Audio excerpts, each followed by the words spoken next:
City International 106,1 MHz FM stereo.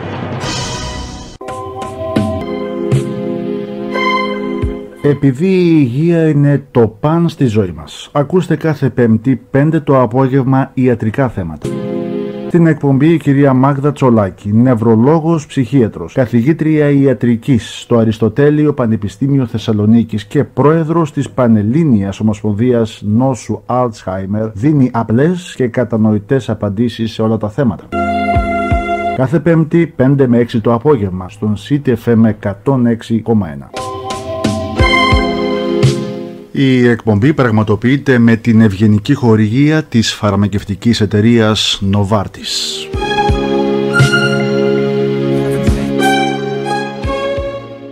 Η κυρία Μάγδα Τσολάκη είναι πάντα κοντά μας σε αυτήν την περίπου ωραία εκπομπή. Ένα θέμα που είχαμε πει, κυρία Τσολάκη, αφού σας καλησπερίσω καταρχήν, είναι αυτό που μας είχαν προτείνει και οι ακροατές μας και φαίνεται ότι υπάρχει πολύ μεγάλο ενδιαφέρον. Λανθασμένη διάγνωση της ασθένειας και οι επιπτώσεις. Σας ακούμε. Καλό σας απόγευμα. Καλησπέρα σε όλους που μας ακούνε. Ευχαριστώ πολύ για την όμορφη εισαγωγή. Πριν να μπούμε στην διαδικασία να περιγράψουμε κάποια λάθη από την καθημερινή πρακτική άσκηση της ιατρικής στο θέμα της άνοιας, θα ήθελα να περιγράψω τα ιδανικά βήματα για τη διάγνωση, τα οποία τα ακολουθούν μόνο 33% των ασθενών σύμφωνα με τις αμερικανικές στατιστικές. Εδώ δεν μπορούμε να κάνουμε τέτοιου είδους δουλειά, διότι εξαρτάται από την περιοχή, από τους γιατρούς, από τη γνώση των γιατρών που έχουν για το θέμα και πολλούς άλλους παράγοντες, τους οποίους θα τους πούμε στη συνέχεια. Οι Αμερικανοί λοιπόν έκαναν μία μελέτη σε όλη την Αμερική και βρήκαν ότι μόνο το 33% των ασθενών ακολουθούν τα τέλεια βήματα για να πάρουν τη διάγνωση. Πώς γίνεται αυτό, ποια είναι τα ιδανικά βήματα? Το πρώτο είναι η αναγνώριση των συμπτωμάτων από την οικογένεια.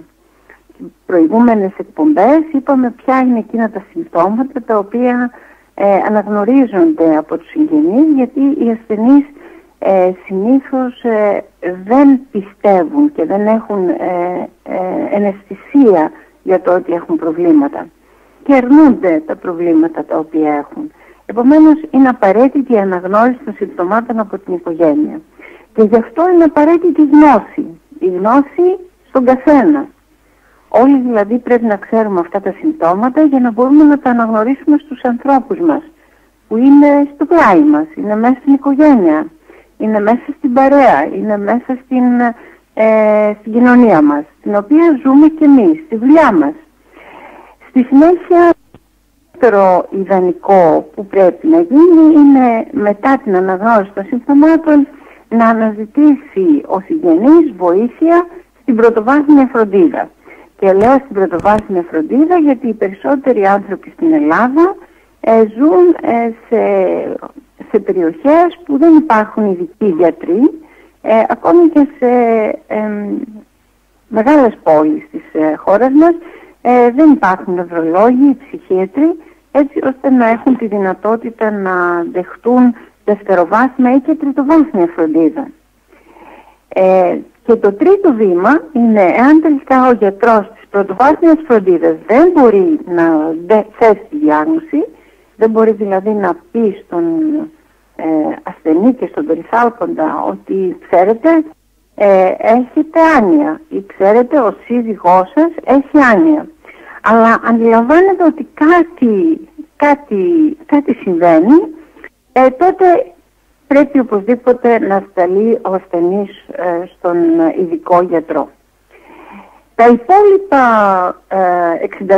67% των ασθενών ακολουθούν άλλα βήματα για τη διάγνωση, τα οποία δεν είναι και τα σωστά. Το πρώτο είναι η απογοήτευση. Απογοητεύονται οι περιθάλποντες διότι πηγαίνουν σε έναν γιατρό και ο γιατρός τους λέει δεν είναι τίποτα, είναι γεράματα, ή πάρτε τον άρρωστο, ο εγκέφαλος του έχει λάσπη, έχει γίνει λάσπη και δεν μπορούμε να το βοηθήσουμε. Θυμάμαι μια τέτοια άρρωστη η οποία Την είδαν πολλοί γιατροί, παρόλη την αρνητική διάγνωση που είχαν δώσει στην νύφη της γιατρή. Εκείνη δεν απογοητευόταν και έφερνε κι όλο και κάποιον καινούριο γιατρό και της είχαν πει τελικά κάποιοι καθηγητές νευρολογίας ότι ο εγκέφαλος είναι λάσπη. Και όμως η άρρωστη αυτή, η οποία πράγματι είχε άνοια, δεν είχε λάσπη εγκέφαλο, γιατί όταν τελικά πήρε την ανάλογη θεραπεία για την ψευδοάνοια που είχε λόγω κατάθλιψης, έγινε καλό. Επομένως δεν πρέπει να απογοητεύονται οι περιθάλποντες αν τελικά δεν τη χάνουν της ανάλογης φροντίδας από τον πρώτο γιατρό τον οποίο θα δουν. Δεύτερη κακή κατεύθυνση η οποία ακολουθεί αυτή η ιστορία είναι όταν τελικά ο άρρωστος είναι στο σπίτι του, κανένας γιατρός δεν έχει βάλει τη διάγνωση, οι συγγενείς δεν ξέρουν τι να κάνουν και ξαφνικά ο άρρωστος παθαίνει ένα μικρό επεισόδιο, μια υπερτασική κρίση ή πέφτει και σπάζει το πόδι του και μπαίνει στο νοσοκομείο για κάτι άλλο. Κάτι άλλο το οποίο τελικά φτάνοντας στο νοσοκομείο τον ξεκαθαρίζεται η κατάσταση και μπαίνει και η διάγνωση της άνοιας. Υπάρχει και μια άλλη κατεύθυνση η οποία πραγματικά είναι οδυνηρή και δεν πρέπει να τη συζητούμε καθόλου, είναι ότι δεν μπαίνει ποτέ καμιά επίσημη διάγνωση μέχρι και το θάνατο. Δηλαδή οι ασθενείς πεθαίνουν χωρίς ποτέ κανείς να τους πει ότι αυτό το οποίο συμβαίνει είναι μια αρρώστια. Δεν είναι φυσιολογικό γύρας, αλλά είναι μια αρρώστια. Ας πούμε μερικά παραδείγματα για να καταλάβουμε τα τρία καλά βήματα που είπαμε στην αρχή και τα τρία αρνητικά βήματα που είπαμε στη συνέχεια. Είναι μια κυρία η οποία είναι 26 ετών και αναφέρει ότι η μητέρα της ξεχνούσε τα ραντεβού της και μερικές φορές παρουσίαζε και σύγχυση. Στην αρχή πίστευε ότι οφειλόταν στα φάρμακα και εδώ πρέπει να πούμε ότι υπάρχουν φάρμακα τα οποία πράγματι μπορεί να προκαλέσουν διαταραχή της μνήμης και άνοια. Πίστευε η νέα κοπέλα ότι τα φάρμακα τα οποία έπαιρνε η μητέρα της και τα οποία έπαιρνε για την καρδιά της, αυτά προκαλούσαν αυτά τα προβλήματα, και τη διαταραχή της μνήμης και τη σύγχυση. Στη συνέχεια πήγε στο γενικό γιατρό, ο οποίος την παρέπεμψε σε ειδικό νευρολόγο. Η κυρία δηλαδή έκανε τα σωστά βήματα και επομένως βρήκε τον δρόμο για να φτάσει στη διάγνωση. Ένα άλλο παράδειγμα. Η κυρία Κανελοπούλου, 67 ετών, αναφέρει ότι η μητέρα της έχανε τον προσανατολισμό της.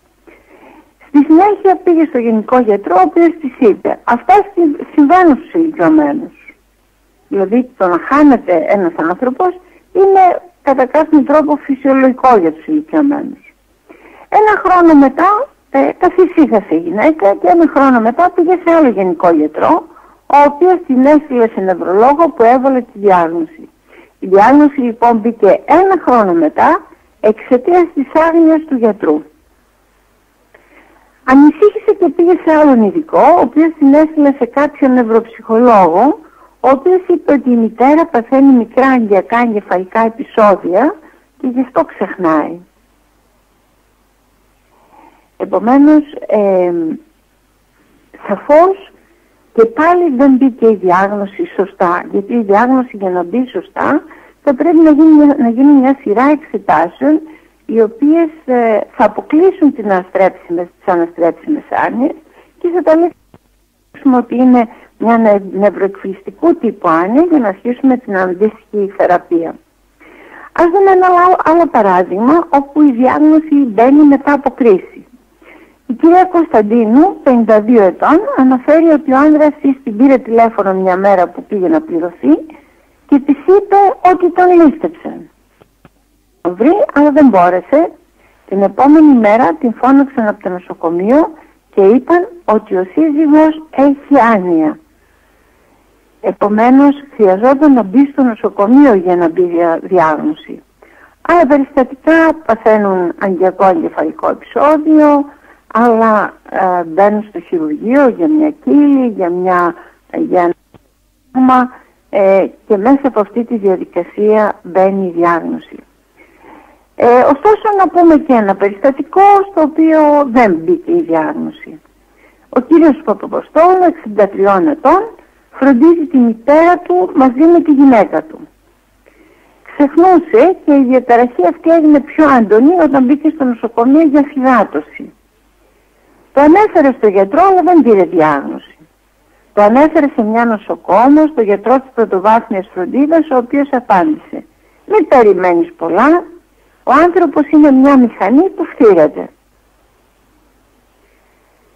Ο άνθρωπος αυτός πέθανε χωρίς να μπει ποτέ η διάγνωση, διότι όλους τους ανθρώπους, τους ειδικούς, τους επαγγελματίες υγείας με τους οποίους κουβέντιασε, κανείς δεν μπορούσε να σκεφτεί ότι αυτό είναι ένα πρόβλημα, είναι μια αρρώστια.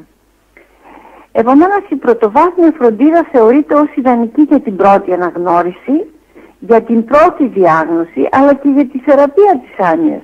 Γι' αυτό πολλοί γιατροί έχουμε μπει στη διαδικασία να εκπαιδεύσουμε τους γενικούς γιατρούς, οι οποίοι είναι πολύ κοντά στην οικογένεια, είναι οικογενειακοί γιατροί, έτσι ώστε να μπορεί να μπαίνει η διάγνωση της άνοιας, και αν τελικά δεν μπορούν να τη θεραπεύσουν, μπορούν να την παραπέμπουν μετά στον νευρολόγο. Δυστυχώς ακόμη και σήμερα στην Αμερική πολύ λίγοι ασθενείς με άνοια φτάνουν στους ειδικούς, διότι αφενός οι γενικοί γιατροί νιώθουν ικανοί να την αντιμετωπίσουν, αφετέρου είναι επειδή κάποιοι άλλοι δεν έχουν τη δυνατότητα να την αναγνωρίσουν.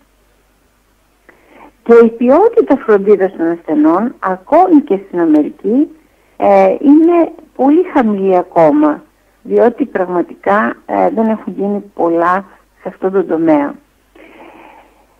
Έχει γίνει μια πολύ όμορφη μελέτη, δημοσιεύτηκε το 2005, όπου βρέθηκε ότι σε κάποιες χώρες ο χρόνος που χρειάζεται για να μπει η διάγνωση από την εμφάνιση των πρώτων συμπτωμάτων είναι πολύ μεγάλος, μέχρι και 32 μήνες.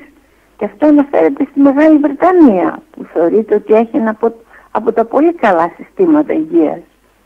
Εμείς εδώ που επαναλάβουμε αυτή τη μελέτη στην Ελλάδα, βρήκαμε ότι η καθυστέρηση στη διάγνωση από την εμφάνιση των πρώτων συμπτωμάτων κατά μέσο όρο είναι περίπου 13 μήνες. Όσο περίπου είναι στη Γερμανία, στην Ισπανία, σε χώρες δηλαδή όπου πραγματικά οι νευρολόγοι και οι ψυχίατροι είναι αρκετά εκπαιδευμένοι και οι άνθρωποι κατευθύνονται γρήγορα στον ειδικό. Επομένως, όχι μόνο στην Ελλάδα αλλά και σε άλλες χρειάζεται κάποιος χρόνος μέχρι να μπει η διάγνωση από την αναγνώριση του προβλήματος.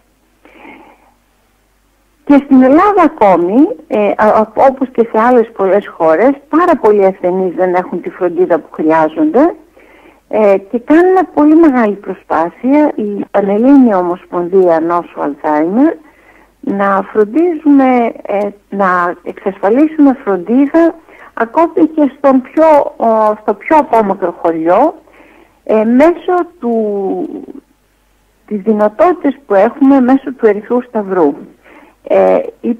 Συζητήσαμε με την διοίκηση του Ελληνικού Ερυθρού Σταυρού έτσι ώστε να εκπαιδεύσουμε τις αδελφές του Ερυθρού Σταυρού για να φροντίζουν αυτούς τους ασθενείς και να παρέχουν εκπαίδευση και φροντίδα στα σπίτια των ασθενών μέσα από ένα οργανωμένο πανελλήνιο δίκτυο. Έτσι ώστε να μην υπάρχει κανείς ασθενής ο οποίος να μην παίρνει τη φροντίδα την οποία θα μπορούσε να πάρει μέσα στη χώρα μας. Και επίσης να έχουμε τη δυνατότητα, στα νοσοκομεία κυρίως, όλοι οι ασθενείς, είτε έχουν οικονομική άνεση είτε δεν έχουν, να προσεγγίσουν τους ειδικούς έτσι ώστε να έχουν την καλύτερη διάγνωση, τη σωστότερη διάγνωση, τη σωστότερη θεραπεία και μετά την καλύτερη φροντίδα όταν τελικά συνδέονται οι γιατροί με τις εταιρείες Alzheimer, οι οποίες έχουν στόχο την δημιουργία κέντρων ημέρας και την φροντίδα των ασθενών σε σε επίπεδο οικογενειακής θεραπείας, ατομικής θεραπείας των περιθαλπώντων, σε προγράμματα ενίσχυσης του μυαλού και του σώματος στα κέντρα ημέρας. Η καθυστέρηση τώρα στη διάγνωση που οφείλεται, γιατί χρειαζόμαστε ένα χρόνο στην Ελλάδα, 13 μήνες, για να βάλουμε τη διάγνωση. Διότι δεν υπάρχει εκπαίδευση όλων των ανθρώπων στην Ελλάδα, παρόλο τις εκπομπές που κάνουμε, όπως είναι αυτή, και στην τηλεόραση και στο ραδιόφωνο, παρόλες τις ομιλίες που κάνουμε σε όλη την Ελλάδα, τουλάχιστον 2 ομιλίες την εβδομάδα γίνονται στην πόλη μας, αλλά και σε πόλεις της Ελλάδας. Ένα άλλο αίτιο που δεν μπαίνει διάγνωση είναι ότι υπάρχει περιορισμός στο χρόνο εξέτασης στα νοσοκομεία και στα κέντρα ημέρας από τον γενικό γιατρό ή από τον γιατρό του ΙΚΑ. Άλλο αίτιο είναι η αρνητική θέση στη διάγνωση, δηλαδή οι ασθενείς και οι περιθάλποντες δεν θέλουν να ακούσουν τη διάγνωση και δεν θέλουν να πιστέψουν ότι έχουν άνοια, και τελικά υπάρχουν κάποιοι περιορισμοί επειδή υπάρχει έλλειψη των γνώσεων, και η έλλειψη των γνώσεων είναι σε όλα τα επίπεδα. Όταν κάνω μάθημα για την άνοια στους φοιτητές της ιατρικής, τους ρωτάω τι ειδικότητα θα κάνει ο καθένας τους. Και στη συνέχεια τους λέω ότι αυτά τα οποία θα ακούσετε σήμερα σας είναι ιδιαίτερα χρήσιμα, διότι αν γίνει κάποιος ορθοπαιδικός θα πρέπει οπωσδήποτε να μπορεί να αναγνωρίζει τον ασθενή με άνοια πριν να τον βάλει στο χειρουργείο, επειδή έχει ένα κάταγμα, διότι μετά το χειρουργείο, εάν ο άρρωστος είναι αποπροσανατολισμένος και βγάζει τους ορούς και τους καθετήρες και ματώνει και ταλαιπωρείται και έχει διέγερση τη νύχτα, δεν θα πρέπει να ευνηδιαστεί. Θα ξέρει ότι αυτό αλήρημα μετά το χειρουργείο στο έδαφος της άνοιας. Ενώ αν δεν το ξέρει αυτό, σαφώς θα ενοχοποιηθεί από τους συγγενείς ότι κάτι του έκανε στο χειρουργείο και βγήκε ο παππούς ή η γιαγιά έτσι, γιατί ο παππούς δεν ήταν έτσι. Σαφώς δεν ήταν έτσι, αλλά είχε μία νόσο η οποία κάνει πολύ συχνά αυτά τα επεισόδια μετά το χειρουργείο.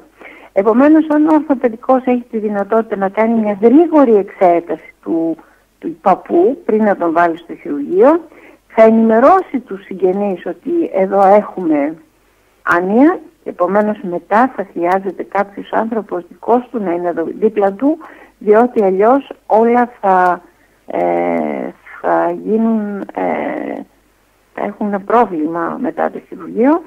Και επομένως είναι πολύ σημαντικό να το ξέρουν οι περιθάλποντες για να μην έχουν απαιτήσει από τον γιατρό, αλλά και συγχρόνως να είναι έτοιμοι οι γιατροί για να αντιμετωπίσουν αυτό που θα προκύψει μετά το χειρουργείο.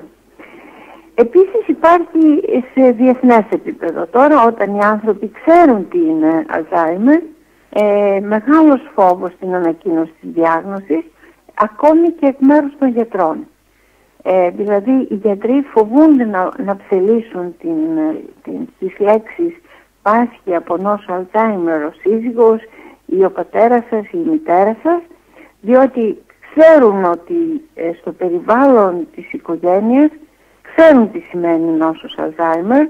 Είχαν προφανώς κάποιον δικό τους που πέθανε ή ζει ακόμη και έχει την νόσο, και επομένως υπάρχει μεγάλος φόβος στην ανακοίνωση και συνήθως λέμε ή και λέμε μερικές φορές ότι ο ασθενής έχει προβλήματα με τη μνήμη του, θα δώσουμε ένα φάρμακο, θα βελτιωθεί, και βέβαια έχουν πολλές ελπίδες μετά οι ασθενείς και οι περιθάλποντες ότι τελικά ο ασθενής τους θα γίνει καλά. Και ο ασθενής γίνεται καλά μόνο στις αναστρέψιμες άνοιες και σε αυτές ένα ποσοστό, διότι οι περισσότερες άνοιες είναι εκφυλιστικού τύπου και επομένως δεν υπάρχει επιστροφή.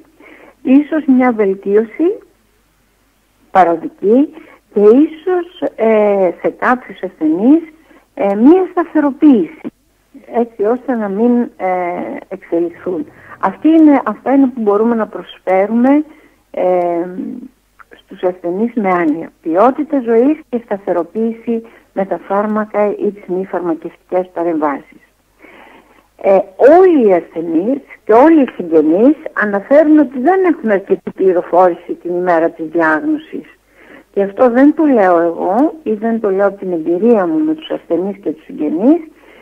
Είναι μια ανακοίνωση η οποία υπάρχει στην ιστοσελίδα της Alzheimer Association, της εταιρείας της Αμερικής, η οποία δημιουργήθηκε το 1984 και ακόμη και σήμερα, ενώ υπάρχουν παραρτήματα σε όλες τις πόλεις, μικρές και μεγάλες της Αμερικής, παραρτήματα της εταιρείας αυτής, της Alzheimer Association, παρόλο που υπάρχουν παντού, παρόλο που γίνονται συνέχεια ενημερωτικές εκπομπές, παρόλο που η τηλεόραση και το ραδιόφωνο μιλούν συνέχεια για αυτή την νόσο, γιατί αυτή τη στιγμή υπάρχουν γύρω στα 5,5 εκατομμύρια και περιμένουμε πολύ σύντομα να γίνει ο αριθμός αυτός 14 εκατομμύρια Αμερικανών, παρόλα αυτά πάλι οι άνθρωποι υποστηρίζουν, ο γενικός πληθυσμός υποστηρίζουν ότι δεν ξέρουν τι είναι νόσος Alzheimer. Όσο περνάνε τα χρόνια όμως αυτό θα πάψει να υπάρχει, γιατί όλοι στην οικογένεια έχουμε ηλικιωμένους στις οικογένειές μας και επομένως όλοι θα έχουμε έναν στους δύο, αυτές είναι οι πιθανότητες πάνω από την ηλικία των 80 ετών, των 85, ένας στους δύο θα έχουμε ασθενή με άνοια. Επομένως θα ξέρουμε πια τι σημαίνει, θα το έχουμε ζήσει μέχρι το μεδούλι μας, που λέμε στην καθημερινή μας ζωή, πόσο δύσκολη είναι αυτή η αρρώστια και πόσο μπορεί να ανατρέψει τον τρόπο της ζωής μας, την πορεία της ζωής μας και πόσες δυσκολίες μπορεί να φέρει στην οικογένεια και τι αδιέξοδα μπορούν να φανούν, στα οποία χρειάζεται να έχουμε κάποια συμπαράσταση. Στην Αμερική πάλι το 2000, 12 χρόνια περίπου πίσω, είχαν παρατηρήσει ότι οι Ισπανοί ηλικιωμένοι, οι μειονότητες δηλαδή στις ΗΠΑ, λόγω οικονομικών προβλημάτων, λόγω προβλημάτων της γλώσσας, αλλά και προσωπικά πιστεύω, καθυστερούσαν τη διάγνωσή τους, διότι πραγματικά είναι μια διαδικασία στο να μπει η διάγνωση στην Αμερική. Το 2004 που ήμουν στην Αμερική σε ένα ιατρείο μνήμης και άνοιας στο Boston University,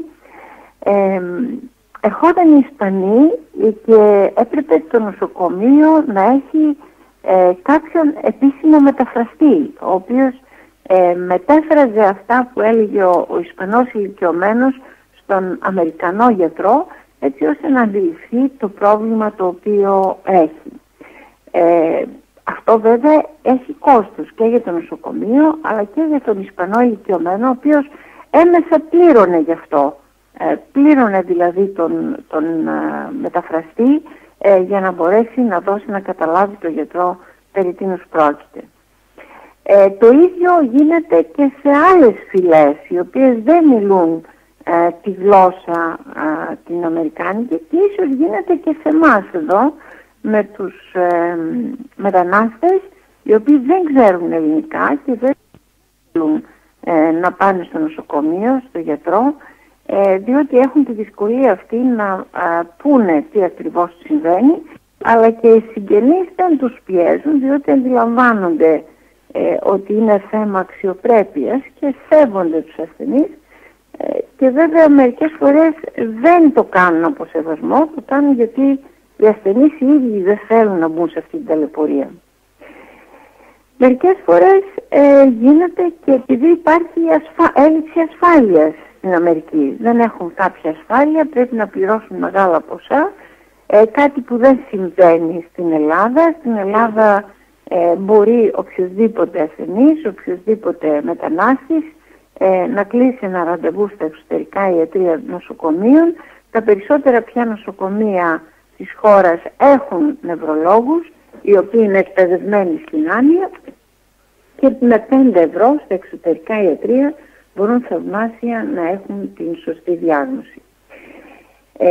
Επίσης, ένα άλλο πρόβλημα στο να πάει κάποιος στο γιατρό και να ζητήσει βοήθεια είναι υψηλού επίπεδου εκπαίδευση. Δεν παραδέχονται ότι έχουν πρόβλημα. Βλέπω μερικές φορές καθηγητές πανεπιστημίου, οι βουλευτές, οι διακεκριμένα πρόσωπα της πολιτικής και κοινωνικής μας ζωής δεν παραδέχονται ότι έχουν πρόβλημα, δεν θέλουν να πάνε στο γιατρό, και αν οι σύντροφοί τους καταφέρουν και τους πείσουν να πάει ο γιατρός στο σπίτι, εντάξει. Αν όμως δεν το καταφέρουν και αυτό, τότε φτάνουν στο γιατρό σε σοβαρό στάδιο άνοιας, τότε που δεν μπορούμε να κάνουμε και πολλά για τον ασθενή. Μπορούμε βέβαια να βοηθήσουμε τον περιθάλποντα που είναι πια σε κατάσταση κατάρρευσης, γιατί μέχρι τότε δεν έχει δεχτεί καμία βοήθεια. Ποια είναι τώρα τα διαγνωστικά βήματα στην άνοια? Τι κάνουμε έτσι ώστε να μην γίνουν λάθη? Όλοι οι γιατροί αλλά και όλοι οι επαγγελματίες υγείας, γι' αυτό προχθές ήμουνα σε ένα ιδιωτικό κέντρο εκπαίδευσης μικρών ανθρώπων, οι οποίοι προφανώς δεν πέρασαν στο πανεπιστήμιο και θέλουν να γίνουν βοηθείς σε επαγγέλματα υγείας. Πήγα και τους εξήγησα και τους μίλησα 1 ώρα για την άνοια και ότι πρέπει να ξέρουν ποια είναι τα πρώτα συμπτώματα της άνοιας και πρέπει να είναι προσεκτικοί όταν πηγαίνουν να κάνουν φυσικοθεραπεία ή να είναι βοηθοί των κοινωνικών λειτουργών ή οτιδήποτε προσπαθούν να κάνουν. Θα πρέπει να ξέρουν τι είναι άνοια και τι μπορούν να κάνουν, τι καλύτερο μπορούν να κάνουν για αυτούς τους ασθενείς οι ίδιοι, παραπέμποντάς τους στους ειδικούς. Εκείνο που λέμε συνήθως και στους φοιτητές αλλά και στους άλλους επαγγελματίες υγείας, με τους οποίους έχουμε πολύ καλή επαφή, σε πολλά συνέδρια τους δίνουμε 1,5 και 2 ώρες να ασχοληθούν με την άνοια από το βήμα, οι φυσικοθεραπευτές, οι κοινωνικοί λειτουργοί, οι νοσηλευτές, οι ψυχολόγοι, οι ψυχοθεραπευτές, οι ψυχίατροι, οι νευρολόγοι, οι γενικοί γιατροί, όλοι έχουν λόγο στην άνοια και επομένως τους δίνουμε βήμα στα συνέδριά μας για να μπορέσουν και οι ίδιοι να κατανοήσουν και οι συνάδελφοί τους να κατανοήσουν το πρόβλημα, αλλά και να δουν τι μπορούν να κάνουν οι ίδιοι για αυτό το θέμα. Και βέβαια τονίζουμε συνήθως ότι αυτό το οποίο αρχίζει πρώτος συνήθως είναι οι διαταραχές της μνήμης. Και το ερώτημα είναι στο δεύτερο διαγνωστικό βήμα είναι τελικά ο άρρωστος που έχουμε μπροστά μας, που είναι 85 χρονών, έχει διαταραχές μνήμης που σχετίζονται με την ηλικία ή τελικά είναι φυσιολογικός? Ένα χαρακτηριστικό παράδειγμα για να μπορέσουμε να τα ξεχωρίσουμε αυτά είναι ότι ο φυσιολογικός ηλικιωμένος των 85 ετών ξεχνάει ονόματα, αλλά μετά από λίγο θυμάται το όνομα, ή ξεχνάει τη συγκεκριμένη λέξη, αλλά μετά από λίγο τη θυμάται όταν προσπαθήσει να τη θυμηθεί. Ο ασθενής ο οποίος έχει Αλζάιμερ δεν θα θυμηθεί τη λέξη, δεν θα θυμηθεί το όνομα, διότι έχει σβήσει από τη μνήμη του. Εκτός εάν του το πούν οι κάποιοι άλλοι, του το υπενθυμίσουν κάποιοι άλλοι. Σε αυτό το στάδιο τώρα που έρχονται οι ασθενείς, γιατί πιστεύουν ότι ξεχνάνε οι ίδιοι ή οι συγγενείς τους, κάνουμε μία σειρά από διάφορα τεστ, διάφορες κλίμακες, διάφορα ερωτηματολόγια με απλές κουβέντες, για να εξετάσουμε τη μνήμη τους, να εξετάσουμε την προσοχή τους, να εξετάσουμε τον λόγο, να εξετάσουμε την ικανότητα να οργανώσουν και να ολοκληρώσουν μια πράξη, να εξετάσουμε τις οπτικοαντιληπτικές τους ικανότητες, αν μπορούν να δουν και να αντιληφθούν αυτό που βλέπουν, και βέβαια να εξετάσουμε αν τελικά έχουν τη δυνατότητα να εκτελέσουν μια λειτουργία με τον καλύτερο δυνατό τρόπο. Εάν τελικά βρούμε ότι ο άρρωστος λίγο ξεχνάει και δεν έχει λειτουργικές ανικανότητες, δηλαδή το ότι ξεχνάει που βάζει τα κλαδιά ή που βάζει τα γυαλιά του, αυτό δεν τον εμποδίζει στην καθημερινή του δραστηριότητα, γιατί τελικά έχει βρει στρατηγικές για να αποκαθιστά το πρόβλημα, έχοντας ένα δεύτερο κλειδί του αυτοκινήτου, ένα δεύτερο κλειδί του σπιτιού σε κάποια άλλη θέση για να το πάρει μαζί του, για να μην καθυστερήσει, ή έχοντας ένα άλλο ζευγάρι γυαλιά σε μια θήκη πάνω στο γραφείο του, εφόσον έχει ξεχάσει που έχει βάλει τα γυαλιά του, για να μπορέσει να φύγει στην ώρα του από το σπίτι. Αυτός που έχει στρατηγικές για να αντιμετωπίσει τα προβλήματά του καθημερινά, λέμε ότι έχει ίσως ήπια νοητική διαταραχή. Δηλαδή μια κατάσταση η οποία είναι πριν από την άνοια. Και σε αυτό είναι πολύ σημαντικό να έρθουν οι ηλικιωμένοι κοντά μας, γιατί τελικά αυτοί έχουν 5 με 10 φορές μεγαλύτερο κίνδυνο να εκδηλώσουν Alzheimer τα επόμενα 3 με 5 χρόνια. Και βέβαια σε αυτούς τους ασθενείς, κάνοντας κάποιες παρεμβάσεις, μπορούμε να τους κρατήσουμε ή σε αυτό το προστάδιο της άνοιας για πολλά χρόνια, είτε ακόμη να τους μεταφέρουμε στο φυσιολογικό στάδιο, ανάλογα με το τι είδους είναι αυτή η ήπια νοητική διαταραχή. Κυρίως λέμε ήπια νοητική διαταραχή αυτή που προηγείται της Alzheimer και είναι ένα προανοϊκό στάδιο, και στη διάγνωση της αγκιακής άνοιας επίσης έχουμε ήπια νοητική διαταραχή αγκιακού τύπου, όπου ο άρρωστος έχει πάσει ένα εγκεφαλικό επεισόδιο και μετά από το εγκεφαλικό επεισόδιο ξεχνάει. Ας δούμε όμως ένα παράδειγμα ενός ασθενούς ο οποίος έχει ήπια νοητική διαταραχή και μετά από λίγα χρόνια θα εμφανίσει Alzheimer. Είναι ένα περιστατικό από τα δικά μας περιστατικά. Τώρα στο νοσοκομείο πρέπει να έχουμε συλλέξει πάνω από 15.000 ιστορικά ασθενών. Ένας λοιπόν γιος ασθενούς, ο οποίος ήταν πιλότος, ήταν 49 χρονών.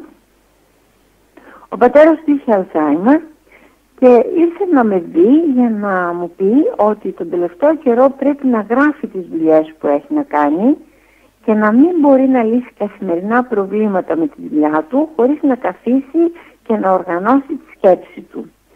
Ενώ παλιά έλεγε υπήρχαν 20 προβλήματα και για τα 20 προβλήματα αμέσως είχα τις 20 δυνατότητες μεταξύ ήπιας νοητικής διαταραχής και Alzheimer. Εκείνο που θα μπορούσαμε να πούμε ότι υπάρχουν σήμερα εξετάσεις οι οποίες θα μπορούσαν να μας βοηθήσουν σε αυτούς τους αρρώστους να πούμε αν είναι προστάδιο της Alzheimer ή αν είναι επειδή παραδείγματος χάρη είναι φορτωμένοι από τη δουλειά τους. Τους δημιουργεί άγχος η δουλειά τους. Έχουν λίγη κατάθλιψη στη δουλειά τους γιατί τα πράγματα δεν πάνε καλά. Αυτές οι εξετάσεις είναι η μαγνητική τομογραφία κυρίως, η οποία αποκαλύπτει μία ατροφία στους κροταφικούς λοβούς. Και πραγματικά αυτό το περιστατικό έκανε μαγνητική τομογραφία, έκανε παρακέντρωση και βρήκαμε ότι πράγματι είχε ατροφία στη μαγνητική τομογραφία στους κροταφικούς λοβούς και βέβαια είχε και στην οσφινωτία παρακέντηση παθολογικό δείκτη πρωτεϊνών, η οποία πραγματικά ιδιαίτερα λέμε ότι το β-αμυλοειδές είναι χαμηλό στους ασθενείς με ήπια νοητική διαταραχή, οι οποίοι σύντομα θα κάνουν νόσο Alzheimer. Άρα έχουμε στα χέρια μας εξετάσεις, διαγνωστικές εξετάσεις, οι οποίες θα αποτρέψουν τα πιθανά λάθη. Να δούμε ένα παράδειγμα τώρα αγκιακής ήπιας νοητικής διαταραχής. Πρόκειται για έναν ασθενή 68 ετών, ο οποίος έπαθε ένα εγκεφαλικό επεισόδιο με αδυναμία στο δεξιό χέρι και πόδι και αδυναμία στο λόγο. Και στην αξονική τομογραφία βρέθηκε ένα ισχυμικό έμφρακτο στο αριστερό του ημισφαίρι. Η πρώτη αντιμετώπιση ήταν φάρμακα αντιπικτικά, λογοθεραπεία για τα προβλήματα στο λόγο και φυσικοθεραπεία για την αδυναμία στο χέρι και στο πόδι. Μετά από μια εβδομάδα με αυτή την αντιμετώπιση, η οποία είναι ιδανική αντιμετώπιση για το αγκιακό εγκεφαλικό επεισόδιο, ο ασθενής αισθανόταν καλά και έλεγε ότι δεν είχε προβλήματα με τη μνήμη του. Πήγε σε μονάδα αποκατάστασης και συνέχισε αυτή την τριπλή αντιμετώπιση και τότε το Mini Mental, μια εξέταση την οποία κάνουμε για να δούμε πώς είναι Εμείς ήταν 27. Όλοι οι άνθρωποι οι οποίοι είμαστε σε καλό επίπεδο νοητικό έχουμε 30. Είχε 3 βαθμούς λιγότερους. 3 μήνες αργότερα πήγε στο σπίτι του μετά το κέντρο αποκατάστασης, αλλά είχε προβλήματα ως γραμματέας της τοπικής χοροδίας.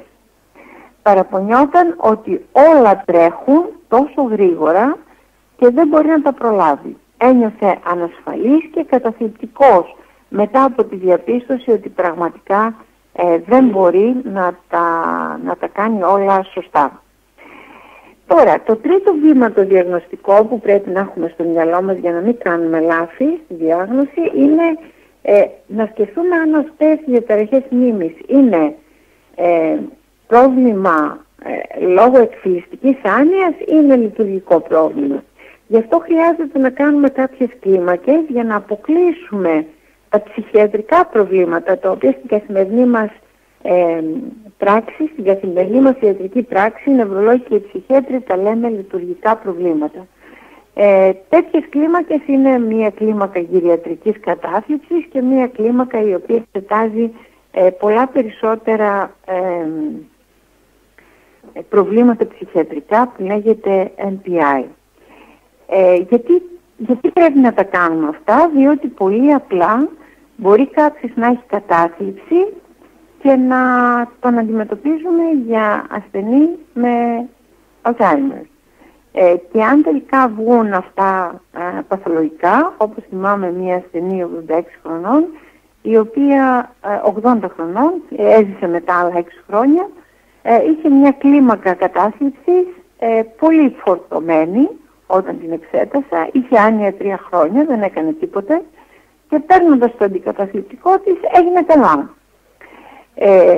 Επίσης, εκείνο που θα πρέπει να τονίσω εδώ είναι ότι εκτός από τις κλίμακες θα πρέπει να δώσουμε και μια σειρά από εξετάσεις στους ανθρώπους που μας προσεγγίζουν με διαταραχές της μνήμης, γιατί πολύ απλά μπορεί να είναι ένας ηλικιωμένος ο οποίος να έχει έλλειψη βιταμίνης B12, να ξεχνάει λίγο, να είναι αυξημένη και η ομοκυστεΐνη λόγω της αυξημένης βιταμίνης B12, της ελαττωμένης, και το πρόβλημα να είναι πάρα πολύ απλό. Να δώσουμε λίγη βιταμίνη B12, να πέσει η ομοκυστεΐνη η οποία καταστρέφει τα αγγεία και παίρνοντας τη βιταμίνη B12 ο άρρωστος να μην έχει ούτε καταστροφή των μικρών αγγείων στη μαγνητική τομογραφία, αλλά ούτε και ατροφία με την πάραδο του χρόνου και να φτάσει ο άνθρωπος στα βαθιά του γεράματα χωρίς προβλήματα άνοιας. Εάν όμως δεν δώσουμε τις εξετάσεις και ο άνθρωπος μείνει πολλά χρόνια με την έλλειψη βιταμίνης B12, όπως είχα ένα άλλο τέτοιο περιστατικό, που ένας άνθρωπος ήταν 60 περίπου χρονών και πήγα στο σπίτι του να τον δω γιατί έφτιανε, τραβούσε τις κουτίνες, ουρούσε όπου βρισκόταν και με κάλεσε να πάω να τον δω στο σπίτι γιατί δεν έβγαινε από το σπίτι του. Αυτός ο άνθρωπος είχε 30 χρόνια ανεμία, είχε έλλειψη βιταμίνης B12 με αυξημένη ομοκυστεΐνη και ο γιατρός για την ανεμία του έδινε σίδηρο, ενώ είχε έλλειψη βιταμίνης B12. Και όταν βέβαια είπα ότι ίσως αυτός ο άρρωστος δεν θα έκανε ποτέ άνοια εάν αντιμετωπιζόταν σωστά πριν 30 χρόνια, θύμωσαν μαζί μου γιατί πίστευαν ότι είχαν κάνει πάρα πολύ καλή δουλειά, είχαν προσφέρει τα πάντα στον άρρωστό τους όλα αυτά τα χρόνια φροντίζοντάς τον με το συγκεκριμένο γιατρό. Επομένως τα λάθη στη διάγνωση είναι καθημερινά και τα λάθη στη θεραπεία είναι καθημερινά, που ίσως μπορούμε να το κάνουμε σε κάποια άλλη εκπομπή. Για να ολοκληρώσουμε το να μην κάνουμε λάθη, θα πρέπει να ξέρουμε οι γιατροί αλλά και οι περιθάλπονες ότι εφαρμόζουμε κλινικά κριτήρια για τη διάγνωση. Στα ειδικά κέντρα που έχουμε φτιάξει άνοια σε όλη την Ελλάδα εφαρμόζονται ένα σύνολο από νευροψυχολογικές δοκιμασίες, κλίμακες, οι οποίες εξετάζουν όλες τις ανώτερες νοητικές λειτουργίες, εξετάζουν την καθημερινή λειτουργικότητα και εξετάζουν και τη συμπεριφορά. Αυτά τα τεστ έχουν μεγάλη υψηλή ακρίβεια και αυτή τη στιγμή θεωρούμε ότι είναι τα πιο ευαίσθητα. Δεν έχουμε βρει άλλη εξέταση η οποία να είναι τόσο ευαίσθητη όσο το τεστ Και βέβαια πρέπει να κάνουμε εργαστηριακά για να αποκλείσουμε νοσήματα όπως είναι ο υποθυροειδισμός, όπως είναι η έλλειψη βιταμίνης B12, όπως είναι άλλα μεταβολικά νοσήματα, όπως είναι ο υδροκέφαλος, όπως είναι ένας καλοήθης όγκος στον εγκέφαλο, ο οποίος αναπτύσσεται σιγά σιγά, προβλήματα σιγά σιγά. Και βέβαια στα μεγάλα κέντρα όπου έχουμε μεγάλη εμπειρία με την αντιμετώπιση των ασθενών, όταν έχουμε πρόβλημα στη διάγνωση, τότε κάνουμε και παρακέντηση, έτσι ώστε να επιβεβαιώσουμε με μεγαλύτερες πιθανότητες και να μπορούμε να πούμε ότι σήμερα είναι δυνατή η πολύ πρώιμη διάγνωση και η σωστή διάγνωση. Βέβαια να πούμε ακόμη ότι η βέβαιη διάγνωση είναι ιστολογική. Δηλαδή για να μπορέσουμε να πούμε ένας ασθενής ότι έχει Alzheimer οπωσδήποτε ή έχει μέτωπο κροταφική άνοια ή έχει άνοια με σωμάτια Λούι, ένα άλλο θέμα ραδιοφωνικής εκπομπής θα μπορούσε να είναι τα διάφορα πρόσωπα της άνοιας, πώς δηλαδή μπορεί να εμφανιστεί η άνοια με διαφορετικά συμπτώματα κάθε φορά. Είπαμε τα πιο συχνά συμπτώματα, πρώτα συμπτώματα, αλλά μπορεί να εμφανιστεί άνοια και με άλλα συμπτώματα και να είναι διαφορετικού τύπου άνοια. Όταν λοιπόν πεθάνει ο άρρωστος, είναι πάρα πολύ χρήσιμο για την οικογένεια να δώσουν τον εγκέφαλο του ασθενούς, να πάρουμε δηλαδή τον εγκέφαλο του ασθενούς μετά το θάνατο. Έτσι και αλλιώς ο εγκέφαλος θα διαλυθεί και θα εξαφανιστεί, θα μείνει μόνο το κρανίο μέσα στον τάφο. Αν πάρουμε όμως τον εγκέφαλο, αυτός ο εγκέφαλος θα χρησιμοποιηθεί από πάρα πολλούς ερευνητές, από υποψήφιους διδάκτορες, από μεταπτυχιακούς φοιτητές, από νευροπαθολόγους. Θα εξεταστεί αφενός και θα βάλουν τη διάγνωση στην τελική, η οποία δεν αμφισβητείται πια. Θα ξέρουν ότι είχαν έναν παππού ή μια γιαγιά η οποία είχε αυτού του τύπου άνοια, γιατί θα έχουν το χαρτί μπροστά τους την ιστολογική εξέταση. Και βέβαια πολύ χρήσιμο για τη διάγνωση είναι να μπορούμε να κάνουμε και τις γενετικές εξετάσεις, να παίρνουμε δηλαδή λίγο αίμα, να εξετάζουμε το DNA των ασθενών.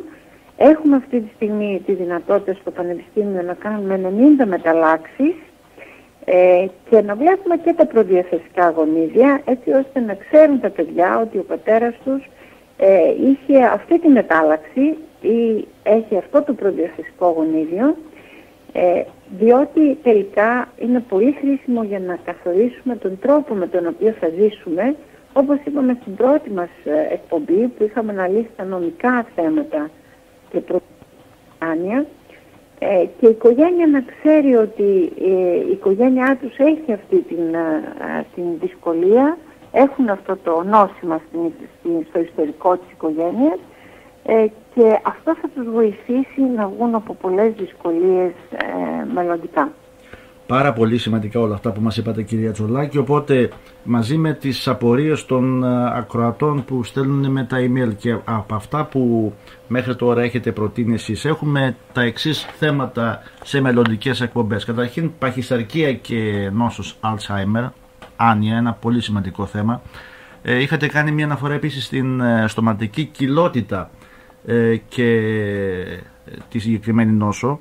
Ναι, αυτό με τη στοματική κοιλότητα ίσως θα μπορούμε να το πούμε μετά από την διημερίδα που έχουμε. Πολύ ωραία. Έχουμε μια διημερίδα, οργανώνουμε στις 11 με 13 Μαΐου στο κέντρο, στο ΚΕΔΕΑ, στο κέντρο έρευνας και διάδοσης της έρευνας στο Πανεπιστήμιο, όπου τελικά θα παρουσιαστούν θέματα για την οδοντιατρική φροντίδα των ασθενών με άνοια και θα τα πούμε μετά, γιατί θα ξέρουμε όσο το δυνατόν καλύτερη γνώση. Πότε είναι αυτή η ημερίδα για να το σημειώσω? 11 με 13 Μαΐου στο ΚΕΔΕΑ. Είναι το κτίριο που βρίσκεται ανάμεσα στη Φοιτητική Λέσχη και στο γυμναστήριο του Πανεπιστημίου. Οπότε η πρώτη Πέμπτη μετά τις 13 μπορεί να γίνει αυτό το θέμα.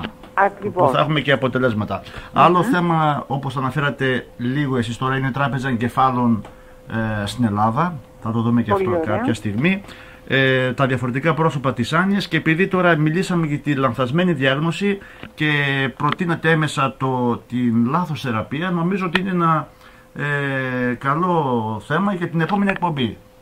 Μάλιστα. Για την, Εγώ θα προτιμούσα, μια και είμαστε στη διαδικασία της διάγνωσης, να πούμε πρώτα για τα πολλά πρόσωπα της άνοιας. Πολύ ωραία, πολύ ωραία. Και μετά στη συνέχεια να περάσουμε στις θεραπευτικές παρεμβάσεις, που είναι πάρα πολλές. Οπότε, Και να συζητήσουμε τι μπορούμε να κάνουμε για αυτούς τους ασθενείς. τα διαφορετικά, είμαστε ακόμη στη διάγνωση. βεβαίως, διαφορετικά πρόσωπα λοιπόν της άνοιας η επόμενη Πέμπτη.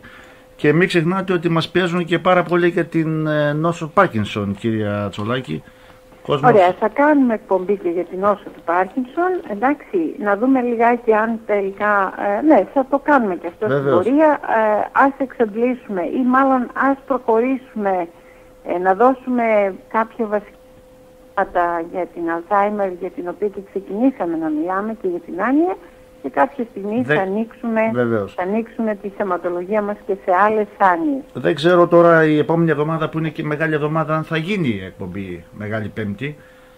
Εσείς το ξέρετε αυτό, και εγώ το πρότεινα να το κάνουμε τη διακαινήσιμο, αλλά εάν τελικά θα γίνει μια προσυνεννόηση με εσάς τηλεφωνικά και θα το ανακοινώσουμε στους ακροατές. Θέλω να σας ευχαριστήσω, καλό σας απόγευμα και καλή σας εβδομάδα. Επίσης.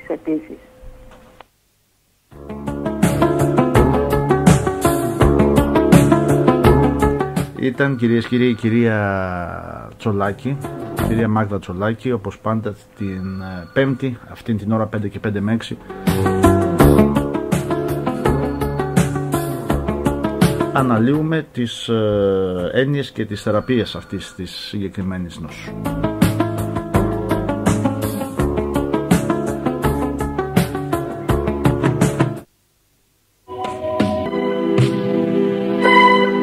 Επειδή η υγεία είναι το παν στη ζωή μας, ακούστε κάθε Πέμπτη 5 το απόγευμα ιατρικά θέματα. Στην εκπομπή η κυρία Μάγδα Τσολάκη, νευρολόγος ψυχίατρος, καθηγήτρια ιατρικής στο Αριστοτέλειο Πανεπιστήμιο Θεσσαλονίκης και πρόεδρος της Πανελλήνιας Ομοσπονδίας Νόσου Alzheimer, δίνει απλές και κατανοητές απαντήσεις σε όλα τα θέματα. Κάθε Πέμπτη 5 με 6 το απόγευμα στον CTFM 106,1. Η εκπομπή πραγματοποιείται με την ευγενική υποστήριξη της φαρμακευτικής εταιρείας Novartis.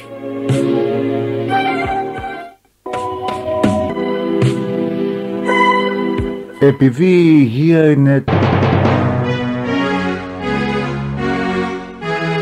City International